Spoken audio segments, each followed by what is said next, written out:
నమస్కారం. మీరు చూస్తున్నది స్కై న్యూస్ తెలుగు. బీసీల అభ్యున్నతికి తెలుగుదేశం పార్టీ ఎల్లప్పుడూ అండగా ఉంటుందని ప్రభుత్వ విప్ విజయవాడ సెంట్రల్ నియోజకవర్గ ఎమ్మెల్యే బోండా ఉమామహేశ్వరరావు తెలిపారు. విజయవాడ 63వ డివిజన్ ఏవిఎన్ రోడ్లోని డాక్టర్స్ కాలనీలో నాగవంశ కళ్యాణ మండపం నిర్మాణానికి నిర్వహించిన భూమి పూజ కార్యక్రమంలో ఆయన పాల్గొన్నారు. నాగవంశ సామాజిక వర్గ సంక్షేమానికి టీడీపీ ప్రభుత్వం కట్టుబడి పనిచేస్తుందని బోండా ఉమామహేశ్వరరావు తెలిపారు.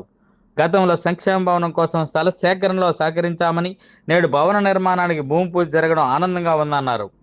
భవన నిర్మాణం పూర్తయ్యే వరకు పూర్తి సహకారం అందిస్తామని హామీ ఇచ్చారు. ఈ కార్యక్రమంలో నాగవంశ కార్పొరేషన్ చైర్మన్ ఎరుబోతు రమణారావు, నాగవంశ ఎన్టీఆర్ జిల్లా అధ్యక్షుడు బెవర రాము, నాగవంశ సంఘ రాష్ట్ర నాయకులు బొడ్డు అప్పలనాయుడు, కంటుబోతు రామానాయుడు ఈ కార్యక్రమంలో పాల్గొన్నారు.